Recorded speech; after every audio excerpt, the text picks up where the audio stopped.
I'm so happy that this program has been organized, which is important for young students who need to be well versed with these new challenges and perspectives with regard to misinformation in today's digital age. Media, as we all know, is a very strong means of communication and the most trusted one too. Today, the technological advancements have eased the job of media personnel to a great extent, making dissemination of information much easier. I think people of our age are not so much, dependent on the technology as the youth is. So I think we all have to train them in whatever way we have to so that they are well versed. The future is theirs, and definitely we have to see how we can train them. However, as all technological advancements come with their own set of challenges, I would not say problems. It puts an onus on all of us to see how best to face these challenges to the advantage of the society at large. That has to be our primary concern. One such challenge is embedded in the theme of today's discussion, which is the challenge of addressing misinformation and disinformation in today's digital age when almost everyone has a mobile phone in hand and has access to various social media platforms. So while the new technology has made things easier and faster for journalists, it has put an added responsibility on their shoulders to see how to maintain both ethics and authenticity of news in the process. Because once any misinformation is even inadvertently spread out, it happens to have done the damage, which is hard to repair. And when this happens, it also has a negative impact on the image and credibility of the concerned media person as well as the concerned media institution. Here, I think the role of faculty in media institutions like MERC is very important, because if these new challenges are now incorporated in the media curriculum, it will help a great deal in addressing these challenges with a very professional bent of mind. Second important point I would like to make a little beyond this topic is that media is a means of communication whose message spreads right from top to the grassroots. Our young students here may be well versed with big challenges that our society is facing, like mental health, drug abuse, gender inequality, climate change, and others. It is here that the role of young professionals from MERC is very critical in spreading awareness on all these issues.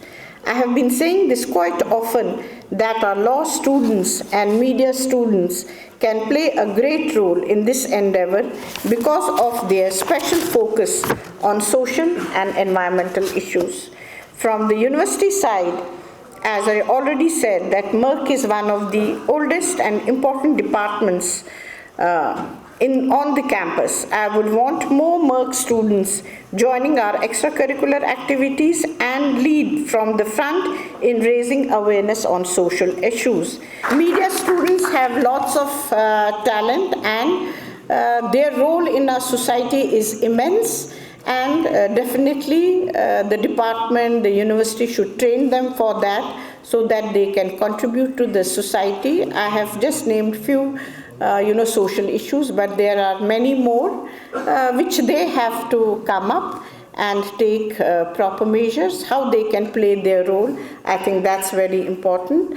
With these words, I once again congratulate the department, head of the department and her faculty and all students. And of course, we are thankful to our speakers who are here, who will be speaking to our young minds. And definitely, while listening to such, eminent speakers, I'm sure it influences the mind of our youth.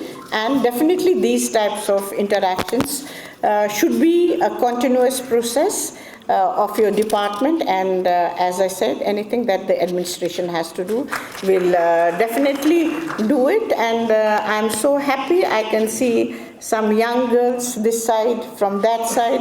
Sabyaji already said that this is the department where only our females are at the helm of affairs.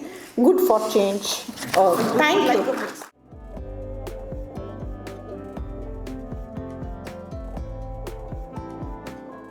In the shadow of the Chinars in Naseem Bagh, MERC was born and grew to where it stands today. We at MERC are honored to admit that we have produced a galaxy of alumni who are placed in different capacities in the world of academia, media, and the research industry in India and all over the world. From Columbia to Washington University, to the Erasmus University in Rotterdam, from the SOAS in UK to the New York University, our products are working, our alumni are working in all these revered organizations, from UNICEF to UNDP, CNN, NDTV, New York Times, Al Jazeera, TRT, and the footprint of MERC is visible everywhere where our students are heading major bureaus. Best-selling authors, RJs, news anchors in radio and TV, and incidentally our ex-students are heading the radio and television in Kashmir these days. Byju's to Whistling Woods, which is one of the most famous film schools in India, is also headed by students who were one-time students in our university. I can, in all my humility, say that MERC really does deserve a pat for all this.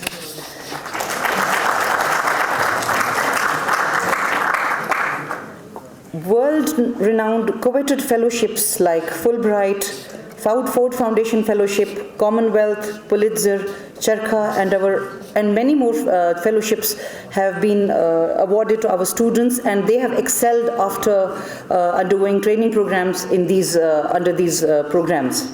Despite limited resources, the alumni of MERC are positioned in different universities, in the bureaucracy, in the media industry, at the state, national, and the international level. But indeed, to meet the advances in technology and the competition worldwide, MERC has continuously strived to structure its teaching program with skill-based courses. But there have always been efforts, but we all have a scope for improvement, to which we look to the Honorable Vice Chancellor for help at every step. Digitalization is one of the greatest means of transforming the society in the present era. It directs the visual transformation of almost every component of life: the style of working, the means of living, the way of communication, building knowledge, doing business. In fact, all aspects of life are covered. It also affects our welfare, democracy, healthcare, environment, and society overall. Having said this, we can't ignore that digitalization has its own challenges and shortcomings. Some of the challenges which we face today are reaching out to those people who don't have access to internet, who live in remote areas. Daring and cutting-edge doctoral research has covered major aspects of research that has been conducted in MERC, and we have conducted so many researches that we have got credit for all that from all across India, and from academia all over India. And revered Madam, I would also like to draw your attention to the fact that though our research program is just over a decade old, the center has produced more than 30 MPhils and PhD scholars who are manning and womaning all media centers in the valley, which include the Islamic University, the Central University, the Cluster University, and other affiliated colleges.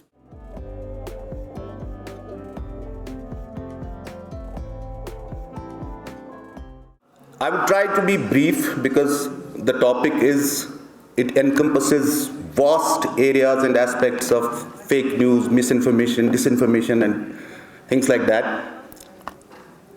I would try to speak for 10 or 12 minutes, whatever is suitable, about the aspects which we cannot find in Google.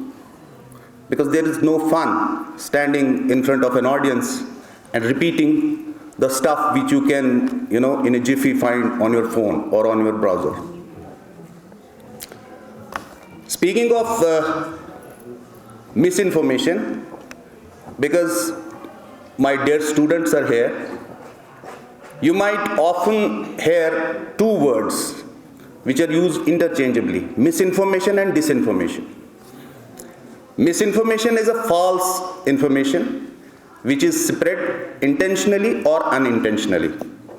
But disinformation is a false information which is spread with the intention of causing harm, violence, or disorder.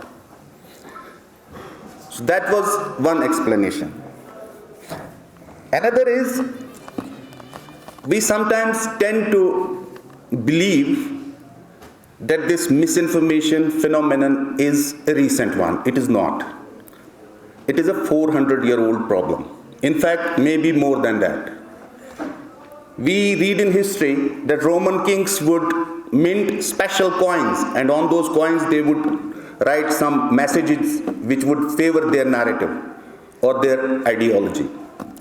And Nazi Germany, you have read it, you are quite aware about those things. We started hearing a word which is propaganda, pamphleteering, and other things. So this is not the 21st century problem. Why is this a greater challenge now? Because rumors, misinformation, and disinformation would take months to reach to the target audiences. But now it is happening, with the blink of an eye.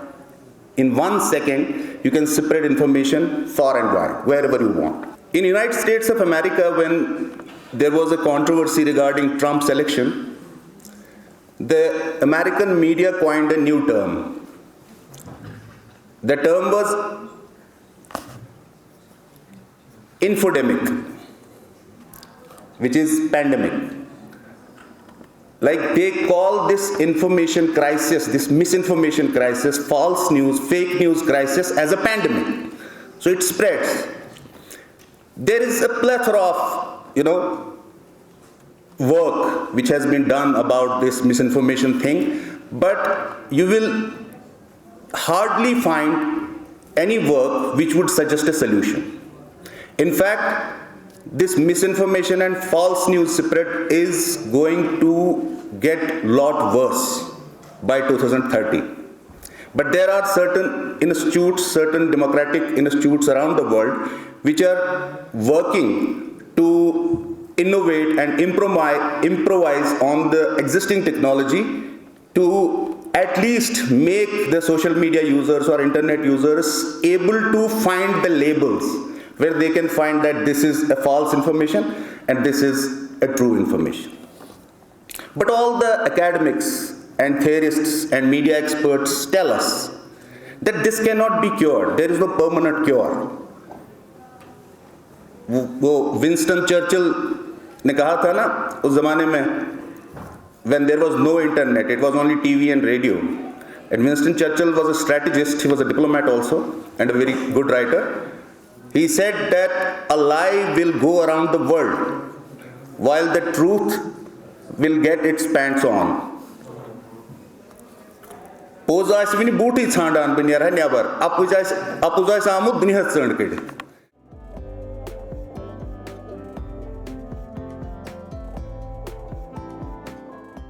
What happened during COVID-19, it changed its whole digital media, it changed journalism itself.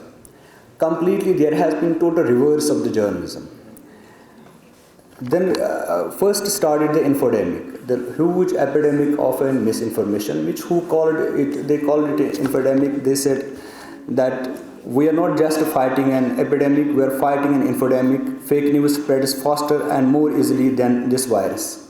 This was the first message of WHO it was in February 2020. Subsequently, WHO also warned against calling the virus as a Chinese virus, because it was President Trump himself who described the virus as a Chinese virus, because he thought that it came from the China, so we have to name it. There was this kind of then a lot of people also came up with a lot of their own notions about the virus. Then who came with another statement in February? They said viruses know no. It is very good statement rather. Viruses know no borders. They don't care about your ethnicity, the color of your skin, or how much money you have in the bank. So it is really important. We will be careful in the language we use, lest it will lead to the profiling of individuals associated with the virus. Subsequently, what happens when there is a lot of misinformation? What do you do? What the institutions do? They say, let us have a seminar, let us have a meeting, let us have... So the first meeting was done by the WHO in June 2020. It was called Nature of Infodemic Management and to identify the current examples to control the infodemics.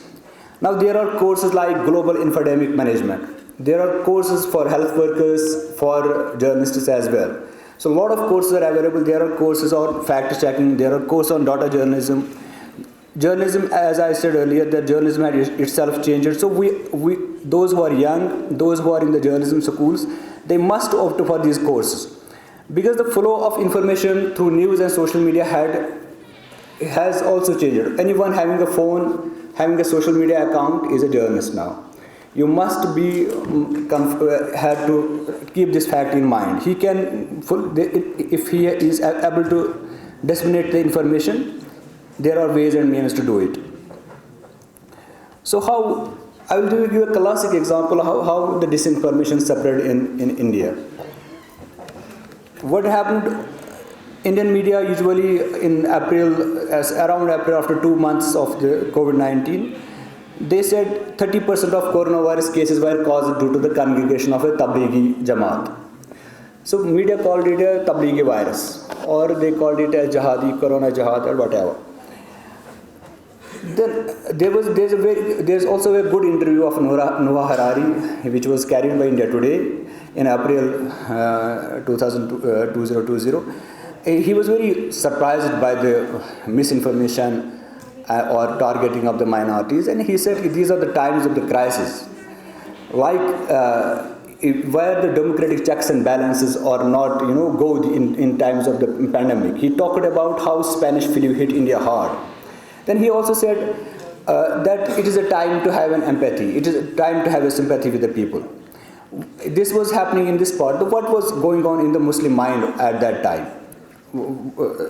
You might respond, say, Muslims were thinking that this is sort of a Jewish conspiracy. It's a Yahudi's sajish.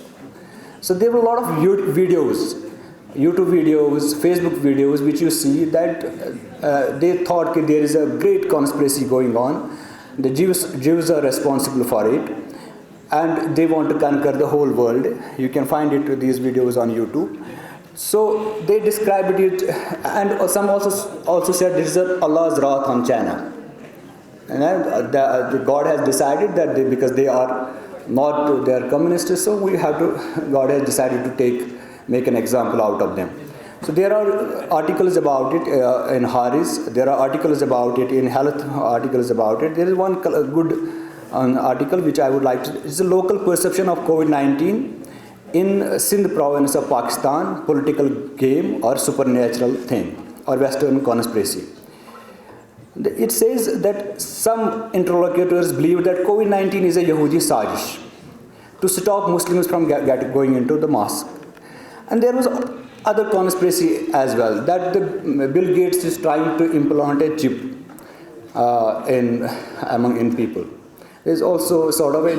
Then there was one comedian in Pakistan who said, मतलब आपको आपके दिमाग में उतना क्या है जो Bill Gates मतलब आप क्या सोच रहे हो उतना कि बिल गेट्स सोच रहा है कि I should have this knowledge beyond biryani, what else you know in the world, you know what, so why you are so concerned that Bill Gates wants to have a chip in every Muslim so he can understand his mind. This kind of misinformation was there.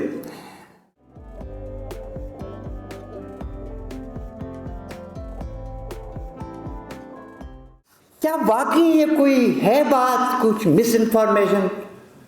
I believe this is an industry which is generating employment. I believe it is part of a big machinery. कहते हैं traditional wars अब नहीं होते, अब media के ज़रिए brain wash किए जाते हैं, दिमाग बदले जाते हैं, फिर लास्ट में एक अटैक करते हैं, तब तक सब खाली, अफगानिस्तान खाली, इराक खाली। तो वो क्या, वो इंफॉर्मेशन थी? सो आप किसके खिलाफ जा रहे हैं? मेरा मानना है इस दौर में ये कोई खबर नहीं है। और ज़ाती तौर मैं कहूं दोस्तों कि मैं परेशान नहीं हूं, क्योंकि मेरा यकीन है कि अफवाह वहां होती है जहां पड़ोस में खबर हो, और अफवाह तब आती है जब खबर नहीं आती।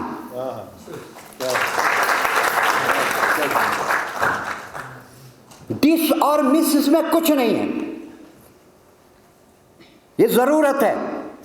बाइडेन ये इस्तेमाल करता है, ट्रंप ये इस्तेमाल करता है, बड़े बड़े इनकलाब इससे लाए जाते हैं। हमने क्या करना है? ये कोई बुरी चीज नहीं है, मैं कम से कम तलहा नहीं मानता, आई एम सॉरी, मेरे असातिज़ा सामने हैं, नहीं कोई बुरी चीज। अब एक प्रॉब्लम हो गया है। प्रॉब्लम ये हुई कि हमारे यहां रियल फ्रॉम बिगिनिंग एक ऐसा जर्नलिज्म हुआ, वो सहाफत हुई कि लास्ट वर्ड इज मीडिया से सुना। हमने सोचना छोड़ दिया था। रेडियो से आया, मैंने सुना, दिस इज फाइनल। दूरदर्शन से आया, फाइनल। यार बीबीसी ने कहा, फाइनल। हमने कभी इस डिस्पैच पर एक बार आंखें बंद नहीं की। आज रियाज ने ये कहा, ये रिपोर्ट किया लाल चौक से। यार मैं तो लाल चौक में ही था, कभी मुझे ये ख्याल आता है? हमने इसको खुदा मान लिया कि ये बात तकद्दुस के साथ आई, मैंने मान ली, तो करना क्या है? यस, अब हमने अपने लोगों को तैयार करना है कि सुने, रिसीव करें, लेकिन इसको मानने से पहले, इस पे ईमान लाने से पहले ज़रा गौर करने की ज़हमत उठाएं। ये रुकेगा नहीं।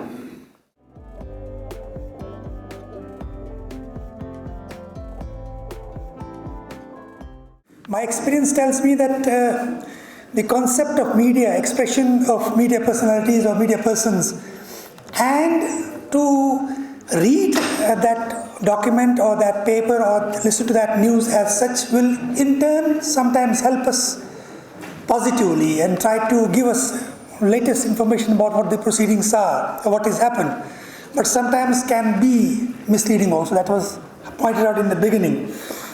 What was highlighted by Riyaz Saab and Nasir Saab in the beginning, that is something that I have been reading almost every day. And what was highlighted by Taha Saab at the end is something that I would always relish to be a part of. Because, acting in different capacities enforces us to speak and speak cautiously. As majority of these students, scholars may not know, I have actually been involved in certain activities where my linkage with press and my interaction with press people has been a part of my career right from the day I joined the University of Kashmir. I've been involved in creation of many concepts. For example, I was director admissions. And if there was any issue regarding admission selection procedures, I would receive hundreds of calls per day. And I had to respond. And at that time, I had to be very cautious in terms of what I should speak, what I should avoid. Similarly, when I actually took over for a very short duration as controller examination of University of Kashmir, again same issue was raised by students, by teachers, by parents of the students, and also by faculty members. And I had again to be very cautious as to how I can speak to them, what I should express, what I should avoid to express. And I learned many lessons, very important lessons I have learned, and that was highlighted in the beginning by ma'am about the concept of how we should actually be interpreting the knowledge or the news as such. Once a student called me, I was acting controller, he called me and told me, sir, the paper was completely out of syllabus, all the students objected and we are sitting outside the hall, and please cancel the examination. I had no information from the superintendent of the concerned center, no information from the department as such. So I told him which department, where you are, and I rushed to that department. I reached there and then interacted with students as well as I called the concerned faculty member and they told me, yes, there is some sort of variation in terms of the course content and the questionnaire that has been passed on to the students. I politely talked to the student, told them, please bear with us and we'll try to see what the general opinion of the experts and the subject paper setter is. And we resolved the issue. Next day they published an article. I won't raise the name of the newspaper or they raised an article and they highlighted that we had actually not only destroyed an investment of the student for preparing the examination as well as conducting the exam, but also mentally disturbed, tortured the students and the parents. I didn't interact with the press reporters. I called the concerned teacher and concerned head of the department and told him that why this sort of misinterpretation of the course content paper setting was carried out without bothering about what could be the impact. And they in turn gave me the explanation in writing, also verbally. And I tried to then communicate to concerned newspaper that we accept that mistake has been there, but please don't try to highlight the outcome in such a way in which all the readers, the students, the parents, the teachers, the university as a whole will get in terms of that particular news literally disheartened. And the reporter in turn agreed and he told me, I will talk to you, I will come to university. I told him, okay, you come, but please inform me in advance. He came, he sat with me for almost 3 hours. And I am thankful to him because in that 3-hour duration, he was able to see exactly what my point was and what the way was suitable wherein we can express the opinion of those who face problems and the opinion of those who try to resolve those problems. And then we interacted with our PRO, we interacted with the Honorable Vice Chancellor, and they told us that it is better to have a simple linkage between not the individuals of the university but between the PRO and the press, because the PRO and press will have something wherein whatever is the opinion of the faculty member on the basis of what the complaints are, it is passed on to the press with all the details and nobody will misinterpret that. And in turn it was accepted. And what the result is that, to be very frank with you, after first 6 months as acting controller, for the next 6 months I never received a call from press. That is where I appreciate the effort put in by the press as well as by our university authorities. Similarly, I was director admissions. A complaint was raised about the evaluation process. We used to carry out a roundtable evaluation manually evaluate the response sheets. Complaint was raised that attitude of the evaluator is self-centered and he wants or she wants to support the student whose response sheet she or he is evaluating.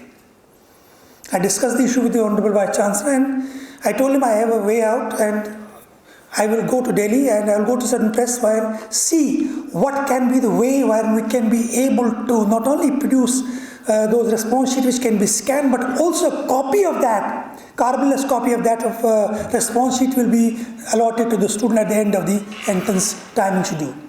And what we did, we purchased those response sheets with a carbonless copy attached to it, and at the end of the entrance, each student was entitled to take that with him.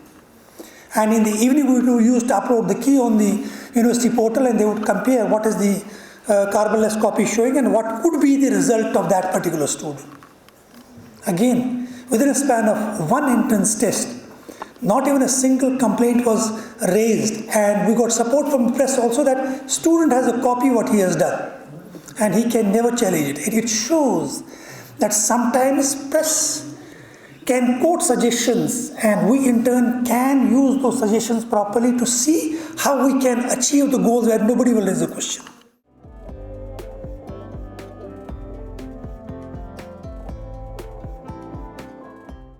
Freedom is fundamental to human progress. While measuring a society on a scale of development, right to freedom of speech and expression serves as an important indicator. The values on which the foundations of the modern and civilized world rests essentially include the freedom of expression. That is why it is enshrined in the Universal Declaration of Human Rights as a fundamental right. This right to freedom of expression implies freedom of press as well. A critical press, or using the broader term, a critical media is to a democracy what a mirror is to us. It helps us to become our best version, provided we are willing to change and ready to tolerate the honest feedback. In order to enable a free press and freedom of expression around the world, the United Nations General Assembly proclaimed May 3rd as World Press Freedom Day. Today is the 30th anniversary of the proclamation, and we must not forget to remember those who risked their lives and also lost their lives upholding the ideals of truth, justice, and free press. In past 30 years, world has seen a gargantuan change in the information sector. Thanks to the digital revolution, we have realized the dream of democratization of news. Access to information and control over the channels of dissemination has become easy and cheaper, which in turn resulted in the proliferation of independent media outlets, enabling free and fast flow of information. However, this scenario has given rise to another set of challenges.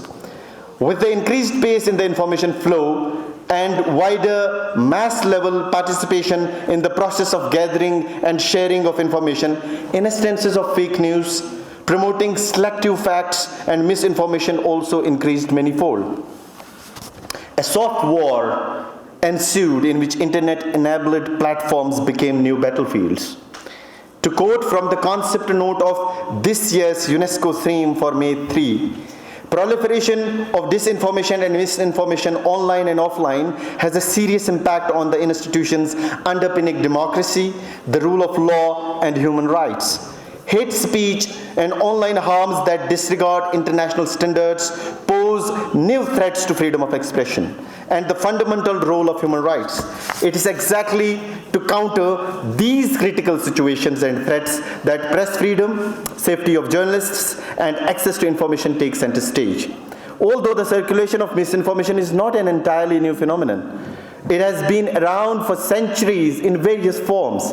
However, the advancement of technology have added enormously to the scale and potency of its damage. As we are hosting Y20 sessions here next week, inshallah, it is pertinent to mention that shared future youth in democracy and governance is one of the important themes of G20 agenda. Therefore, discussions on maximizing the gains of digital technology and minimizing its harms becomes all the more important, as these are directly linked with the idea of democracy and effective governance. Today, we have a galaxy of experts from the field of media to talk about various aspects of this issue.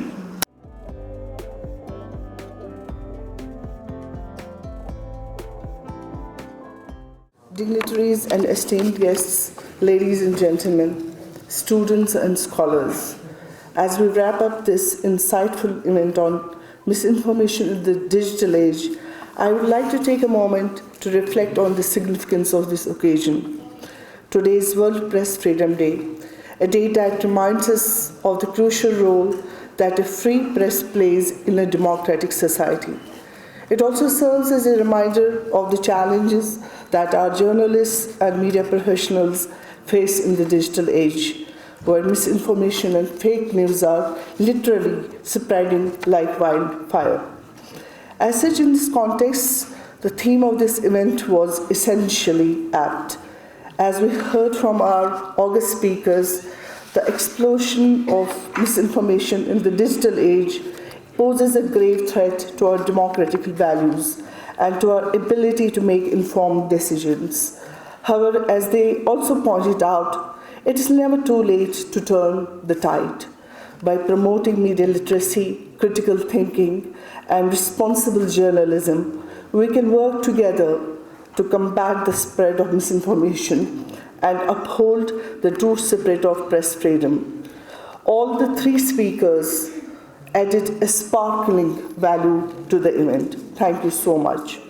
As we draw this event to a close, I cannot help but feel an immense sense of gratitude towards all those who made this possible. On behalf of my department, Media Education Research Center, I would like to express my sincere thanks to all of you for attending this event and making it a categorical success. This would be utterly incomplete without mentioning the name of the father of the department, Mr. Nasser Mirza.